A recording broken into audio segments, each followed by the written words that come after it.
Salut à tous, on parle foot. Aujourd'hui on se retrouve pour une nouvelle vidéo. Perdons pas de temps, aujourd'hui on va parler de ma méthode que je utilise personnellement pour acheter mes joueurs sur Sorare. Donc c'est ma méthode on m'a demandé dans une précédente vidéo, je crois l'avant-dernière sur Sorare que j'avais fait, comment je faisais pour recruter mes joueurs sur Sora. Et donc, on va voir dès aujourd'hui, perdons pas de temps et commençons. Déjà, pour les deux marchés, le marché des enchères et le marché des reventes, je ne recrute que des joueurs de moins de 23 ans, car ce sont des joueurs, comme c'est ce qui attire le plus les joueurs, et en plus, on peut les revendre sur le long terme, car on sait qu'on pourra toujours les revendre. Sinon, sur le long terme, voilà, ça ne veut rien dire ce que j'ai dit, mais vous avez compris de quoi je voulais parler. Donc, pour commencer par le marché des enchères, voilà, comme j'ai dit, je recrute des joueurs de moins de 23 ans, mais avec la petite différence avec le marché des reventes, c'est que je recrute aussi des joueurs de plus de 23 ans qui sont, on va dire, connus du grand public.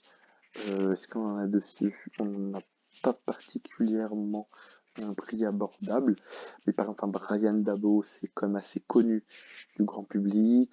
J'ai vu Mbolo aussi, assez connu du grand public, car ça permet de les revendre plus facilement, car les gens les connaissent et donc ont déjà un avis sur ces joueurs-là, ce qui permet de faciliter l'achat, plutôt que si on va chercher un Brent Kallman ou un Brenner, qui sont quand même moins connus que. Voilà, ça c'est rapidement pour le côté du marché des enchères.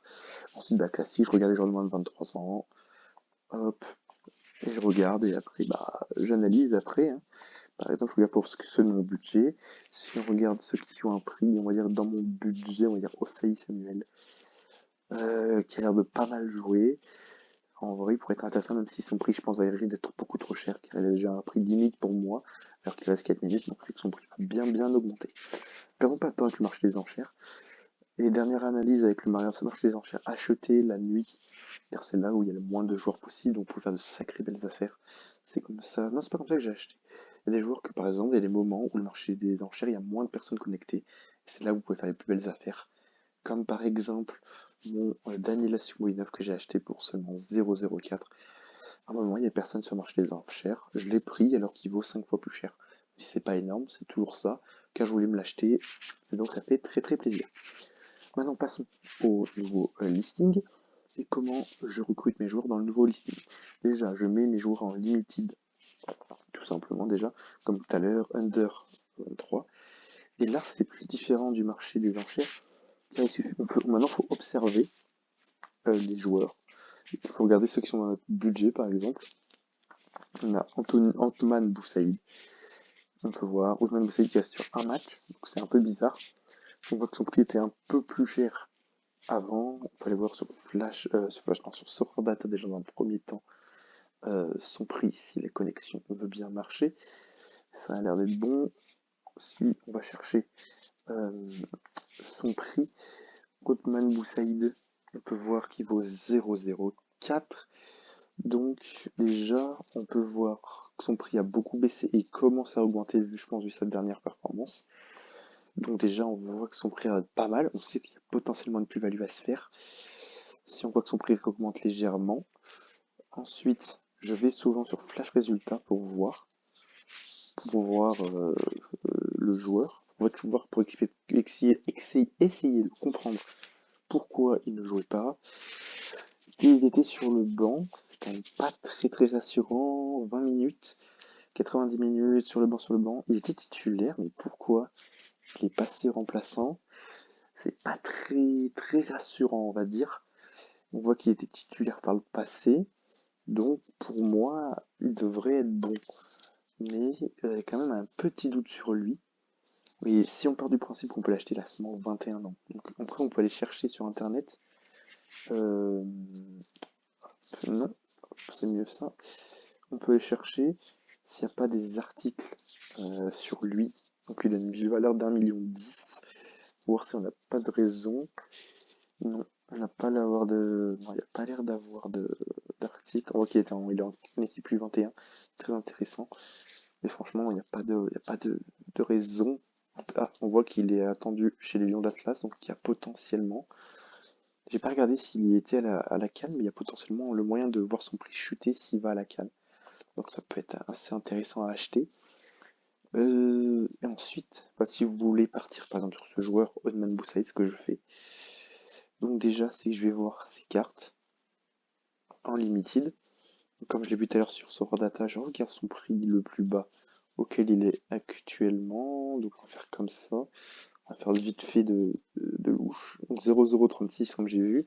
Et on voit que son prix, il est passé à 0,037, 0,03, 0,05, 0,03. Donc il faudrait le chercher pour 0,03 max. Et on voit que son moins cher est à ce prix-là.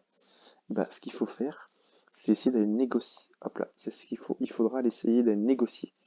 Donc on voit pas, et donc il faut regarder, privilégier les cartes qui ont été obtenues par parrainage ou par récompense de ligue.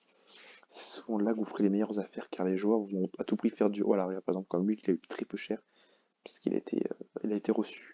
Alors que les joueurs vont essayer de le revendre pour faire une plus-value, et comme ils sont sûrs de faire une plus-value, bah, ils vont le revendre moins cher pour être sûr de s'en débarrasser. Donc là, par exemple, il n'y a pas l'air d'en avoir sur le marché des transferts. Non, il n'y en a aucun. On voit qu'il y en a beaucoup sur le marché des transferts. Ça peut être aussi quelque chose d'inquiétant. Car s'il y en a beaucoup qui le vendent et qu'il y en a beaucoup très peu qui partent, c'est qu'il y a peut-être un problème aussi, ça à pas négliger. Mais là, on va pas prendre en compte sur ce joueur-là. On voit qu'il n'y a pas de joueur intéressant pour faire une potentielle plus-value.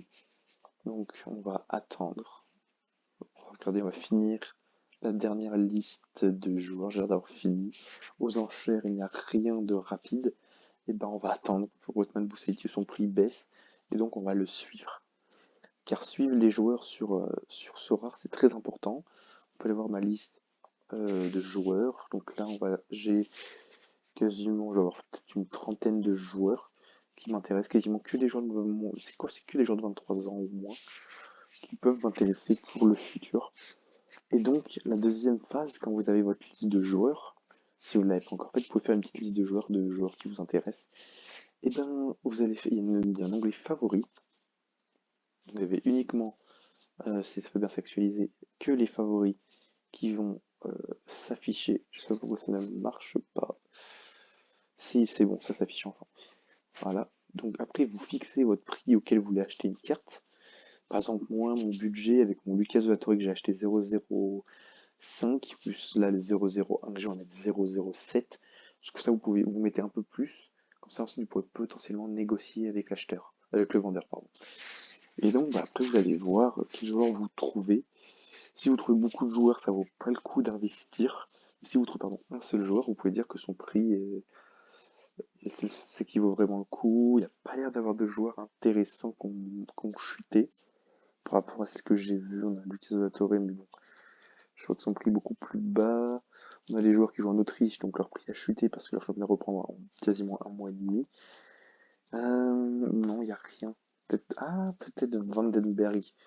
Quand même, je l'ai pris dans une vidéo qui est vraiment un petit crâne, on pourrait le négocier. Lui, je pense que ça vaut le coup, parce qu'il va avoir très très cher dans le futur, je pense, sur un long terme.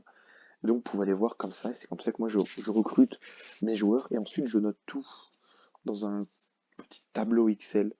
Donc, on peut voir ensuite mes avancées, Mostova, et puis j'ai acheté Amat avec le budget, j'ai acheté Pabay que je garde pour le long terme, Bellarabi que j'ai acheté aux enchères, Ledesma que je garde pour le long terme, il se pourrait qu'une très belle plus-value se fasse dessus. Minans, que j'avais ma plus belle plus-value pour l'instant, Madsen, Sukmoinov et De La Torre. Et voilà mon bénéf pour l'instant. Donc c'est vraiment très intéressant de faire ça. Ça vous permet de suivre à peu près votre progression sur Sora, de voir à peu près quel bénéf vous faites environ par vente. Donc voilà, c'est à peu près tout ce que j'avais à dire, comment je recrutais sur Sora. C'est beaucoup de recherche. Nouveau listing, je recherche les joueurs de moins de 23 ans. Après, je regarde sur Sora Data, etc., etc. Maintenant, sur Sora Data, il y a différents moyens de recruter. Par exemple, sur Sora, on a un joueur, par exemple, on va prendre Luc Brouilleux ou Luc Brewers. Par exemple, Luc Brewers, on voit 38 titulaires. C'est pas la bonne saison. Cette saison, 18 titularisations, 5 fois remplacé, 0 fois remplacé. Donc il a été 18 fois titulaire. Donc 51 matchs, 50 fois titulaire, bref, ça vaut le coup. Par exemple, Brewers, vous pouvez donc j'ai déjà analysé, etc., etc. Vous cherchez des joueurs dans ce style-là, par exemple. Donc vous tapez pour vous, ou alors sur Sorar Data. Si vous ne connaissez pas Sorar Data, c'est vraiment l'outil indispensable si vous voulez faire l'achat-revente sur Sorar. Et ensuite, vous allez voir dans Similar Players. Donc, ce sont des joueurs qui auront les mêmes stats que lui, mais donc leurs prix peuvent varier. Par exemple, on a Cullen qui vaut cher, on a Gemi Sibassi, donc les bofs, Odemakers, Cabanian. Bref, après vous faites votre tri selon votre budget, si vous voulez un jeune, un vieux, un milieu. Après vous réglez milieu, attaquant, goalkeeper, etc. Donc quelle ligue vous voulez qu'il joue, et vous basez sur 15 matchs, sur les derniers matchs, et bien le même âge ou pas.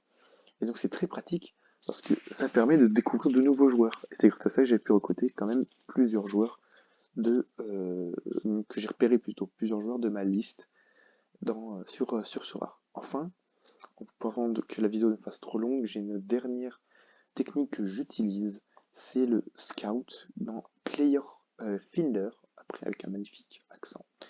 Donc je me concentre toujours sur les 15 derniers matchs, c'est quand même une base de données assez fiable. Donc il y a des paramètres pour régler. Donc, par exemple, je prends déjà des joueurs qui ont joué au moins 80% en tant que titulaire des derniers matchs. Après, vous pouvez prendre en tant que match joué si vous voulez chercher des joueurs moins chers souvent ou plus jeunes. Par exemple, parce que là, ça peut être genre des remplaçants qui rentrent, qui jouent régulièrement une demi-heure, une demi-heure, une demi-heure. Mais bon, moi je préfère me concentrer sur ça. Qui ont un score décisif de, pour l'instant, 45 à 100. Voilà, à peu près quelqu'un de très bonne note. Le score, le all-around, c'est par exemple si vous voulez concentrer sur un joueur qui a que qui a un SEO score de 45, mais qui n'a pas sans avoir d'action décisive. Par exemple, il aurait grâce à ses passes, etc., sans avoir marqué de but ou ni fait de passe D. Vous pouvez aussi, mais bon, c'est pas ce qui m'intéresse ici. Ensuite, je peux tester si c'est un starter, oh là c'était compliqué, etc., etc. Si je peux régler les blessures et suspensions pour le prochain match, qui sont pas licenciés, le poste que je veux, le club que je veux, et enfin les livres que je veux. Ensuite, 5 derniers matchs je ne regarde pas, 40 derniers matchs je ne regarde pas. Je fixe le prix que je veux payer au maximum. Comme je dis, ce sera plus 0,07 pour moi pour pouvoir négocier avec un éventuel vendeur. Hop, j'ai mis un 0 de trop. Et enfin, le average prix, je m'en fous. Et donc, je regarde combien de différents joueurs ça va me proposer normalement. Différents joueurs, ça veut bien. Si ça veut bien marcher, ça prend toujours un petit peu de temps. 300 players, 300 joueurs me sont proposés. Et si, voilà, qui ont les mêmes stats, ou même qui ont même mieux que qui ont mieux que 45 sur 100, qui ont joué au moins 80% des 15 derniers matchs, qui seront souvent titulaires, c'est-à-dire 15 matchs, 80%, mais qui ont joué quasiment, étaient titulaires 12 matchs sur 15, donc c'est quand même pas mal. Ça évite les blessures ou les pépites qui explosent sur un seul match.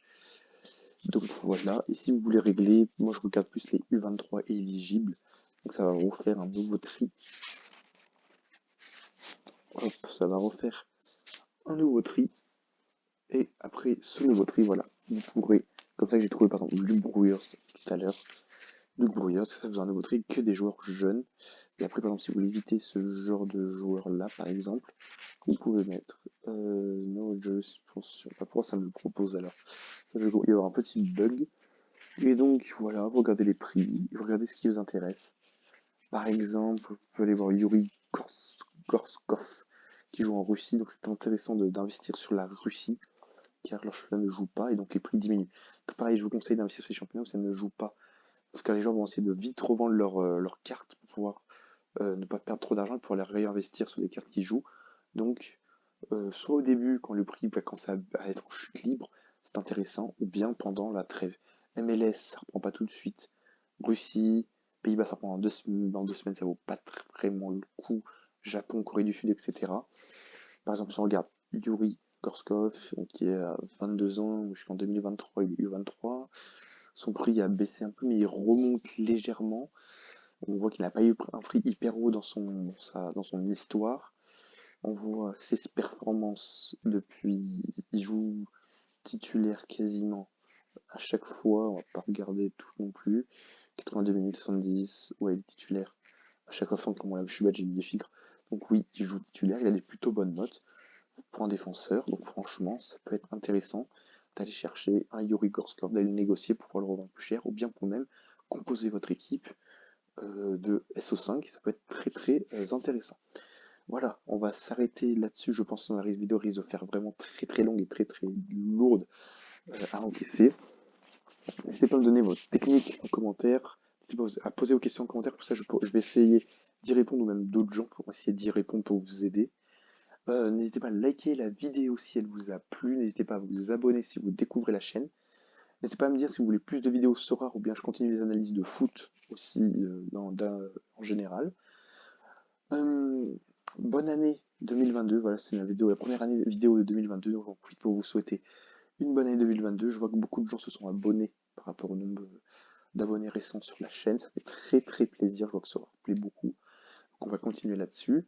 Donc comme je dis, joyeuse année, bonne année à vous 2022, que tous vos vœux se réalisent. Portez-vous bien, c'était On parle foot. À bientôt.